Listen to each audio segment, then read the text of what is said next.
Pucak Wangi, Kabupaten Pati, Sugeng mirsani.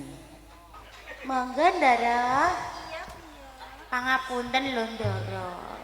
Perkara apa kok jenenge? Lah niki wau. Ora apa-apa kok piye? Piung pesek. Kula Ndara. Yen to kowe gawe langen suka parisuka. Nggih. Kok ora nguci wani to piung bab kabeh pakaryanmu. Menawi sedaya kewajiban kula mboten wonten ingkang kecicir Ndara. Sawanci-wanci menawi panjenengan badhe ngersakaken menapa kemawon, sedaya sampun sumadyo. Matur suwun ya.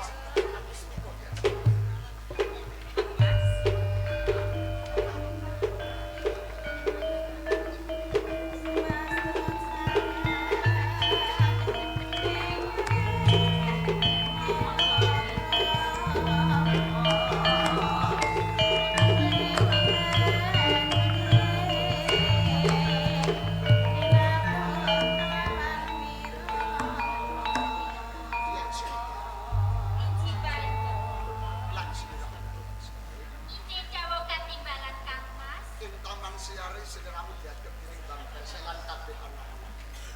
Mun paring pangkipun kepriye? Babar pisan mboten wonten ingkang nguci wani kok. Apa tenan biasa? Menika leres Kang Mas, tartamtu malah kaporo bagya mulya sanget anggenipun biung pesek damelangen suka parisuka kagem kula Kang. Yen kaya ngono Pesek lan anak-anake sasi ngarep tak ondake belanja. Jenengan Iya, saestu napa pripun Ndara? nyuwun sewu Kang Mas. Sajake dias nika kok mecap-mecap. Mboten Iki aja kipados ngomong. kalih pangan juga panjenengan. Aku ora percaya. Sing seneng ngono lho arep diundhake kok sa. Aku seneng kudune yen dindai bayarane kuwi bunga. Seneng marang. Ayo, Bang. Aku mau butuh piring. Yo, Nggih Ndara. lening garwaku iki wis mawon ana ing kamar kakak. Nggih. Kowe lan anak-anakmu tak aturi ora. Oh Tapi ngaten. kewajiban sing Oh nggih. Nduk arep ana adegan 17 ke atas. Monggo muda kepengin biung dia. Kula kalih sedaya abdi nyuwun pamit Ndara kepareng. Ayo Nduk.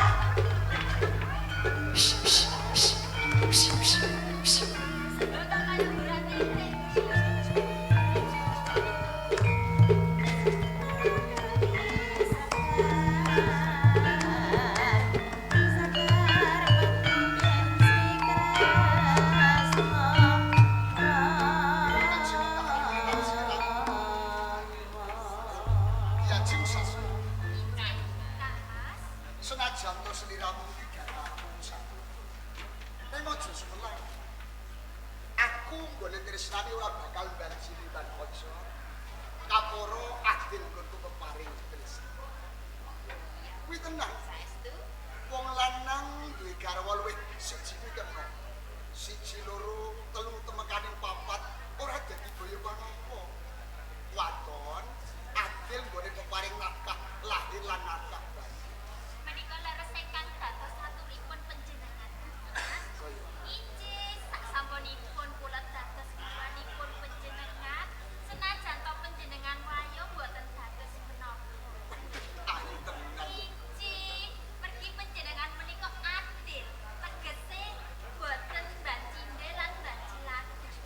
Iya kuwi diajar. Injih, Senajan to seliramu ki biyen mijil suku Karang Pradesan, terus nanging sawise tak boyo mapan ning Mojopahit, ayune ki ora kalah kelawan watu sing mapan ing kutha Raja Mojopahit. iya panjenengan menika yen ngalembono mbok ampun keladuk kados ngaten. Mengke sak wanci-wanci saged damelipun kabombong raos manah kula kan. Kaya ngono. Injih. Senajan to aku ki salah sawijining prajurit Senopati ing Mojopahit, kawastanan prajurit Bayangkara. Nanging aku ora bakal lirwa ing tanggung jawab. Pinangka dadi kakungmu, sawanci-wanci aku kepengin kok piteki. Kepengin sedah, kepengin diawasi. Jus sareng-sareng to kan, Bu. Kados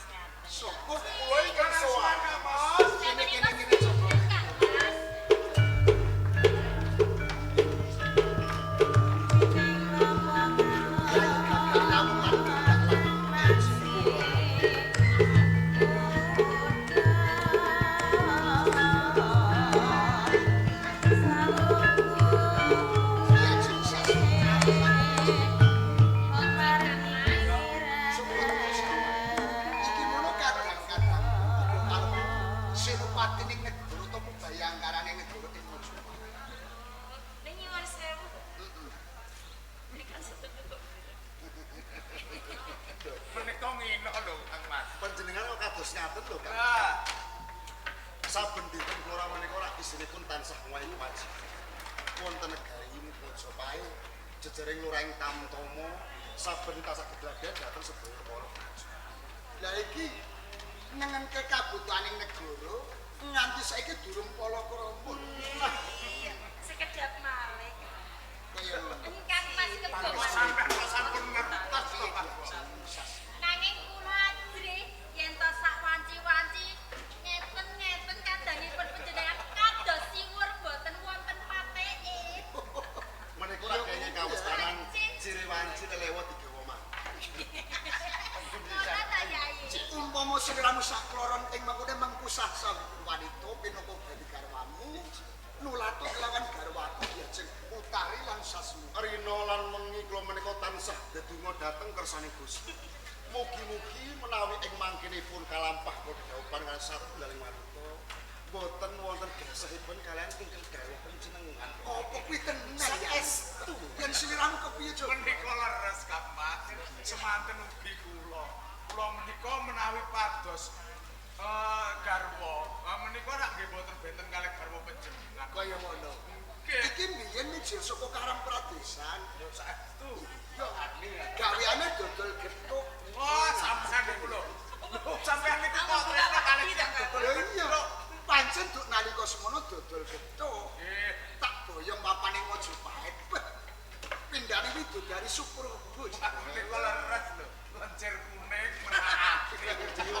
Mergo mampu skincare. Nggih. Nggih pangaksanipun uyun sawetara kanggo panglipur kados. Nanging karoyo-royo suwan ing Taman Sari merpati kelawan pun Kakang sajana wigati. Estunipun pancen wonten wigatos. Ingkang badhe kula aturaken kunjuk ngersanipun Kakang Kebun. Iya.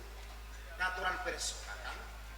Menawi ari kalenggahan menika lambang kejayan wonten ing negari Mojopahit. Negara Kertagama. Sota Soma, Kyai Margapati, anes saking planganipun. Ilang.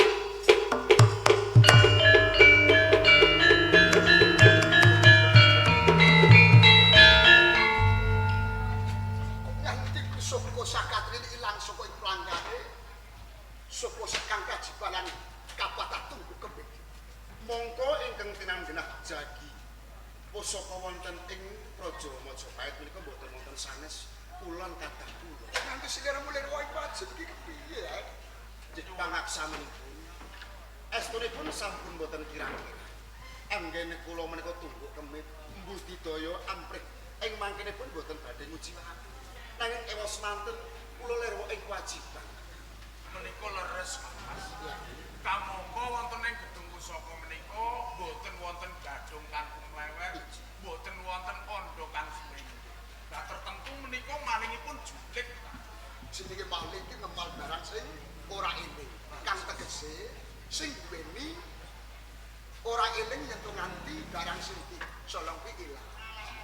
Lah terus sak banjure kepiye?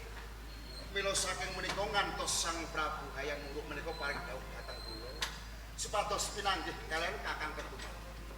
Wigatosipun perkawis wangsulan botenipun lambang kejayan wonten ing negari Mojopahit. Sawetahipun dipun borongaken dhateng Kakang Ketuban. Yen pancen pangandikane Sinur Prabu Hayam Wuruk kaya ngono, aku jejering prajurit ora bakal swala selak suwiyah. Kapur aku saged ngayahi panjenengan saged. Rene sampun wonten kesageng saking ngersanipun Kakang Kebu Maruta. Menawi ngaten sak petawis kula nyuwun pamit badhe nindakaken pakanan wonten negari Mojopahit. Kono leng seru pangasunipun iki Kak. Arep nyuwun pamit.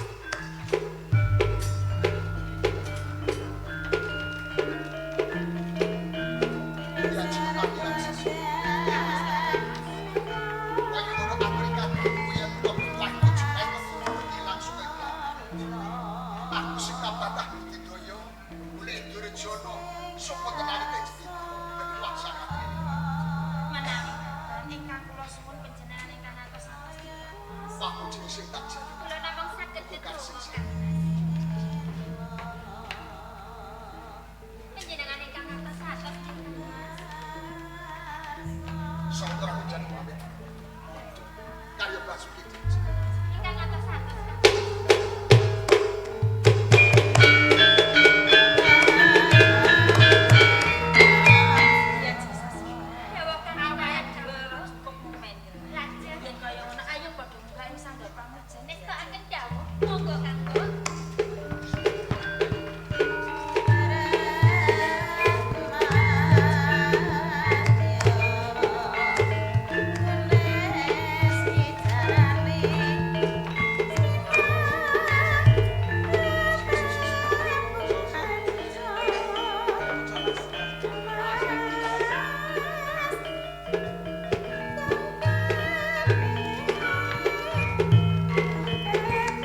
nyidro bentuah sakatrine. Kabeh ora tak selaki. Pancen aku sing nyolong wujuding petuah ana ing Majapahit. Yen kowe kepengin slamet, negara Kertagama Sota Somalan Kris Kyai Margapati ulun ke kelawan aku. Tak rewangi aku nyolong teko gedung pusaka Kiturtane nyawaku. Saiki wis adoh saka ing Keraton Majapahit ana sak tengahing alas kok barang tak weno karo kowe. Kok enak. Yen isih mbok kukuwi kelakon pedhot gulung. Ayo temtuke aku kowe sing temekane Pak. Maju tegane ati. Waduh.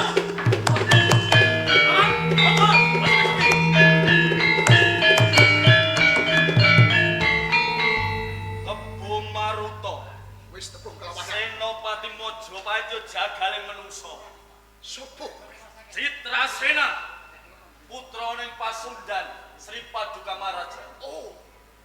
Yen kaya ngono pawongan sing gawa bentuah sakatrine iki kalebu wong Pasundan. Yo, Citrasena. tak dodora tak selaki. Tenane anggonku nyidra bentuah sakatrine ana ing Majapahit. Mergo licike wong-wong Majapahit. Utamane Bekel Madaya Gajah Mada. Apa ana tinane? Dedaupan temanten Kang Mbok Citra Resmi lan Hayam Wuruk ana tengahing ora-ora bubat. Iki mergo licike Gajah Mada kepengin nungkulake Pasundan. Cukup. Apa Citrasena. Maruta? Ora usah kowe nyampuri perkarane Sun Prabu Hayam Wuruk. Lancar garwane ya sedulurmu Citra Resmi. Sing baku kowe gawe ing negara Majapahit. Pancen bener. Ilange bentuah sakatrine wedo negara Kertagama Sutasoma lan Kris Kyai Margapati. Aku sing tanggung jawab kudu bali ing Majapahit. Piye? Bali Majapahit. Iya. Kena. Nek wis oncate nyawaku saka ragaku wis ana tanganmu. Kelakon pisah nolan gembung.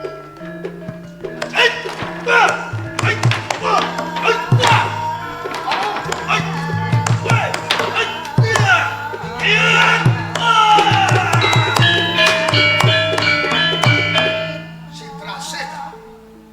Sri Paduka Maharaja. Tak ajam sablemu beberapa. Inurai Galka Prasto tertentu Marot Solelo. Citrasena. Citrasena.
Sampunipun kula kelakon nyolong pusaka 3 Margapati Weda Sutasoma dalah negara Kertagama ing mriku dumadan wonten sak tengahing kula kepanggih kalih Senopati Majapahit ingkang nami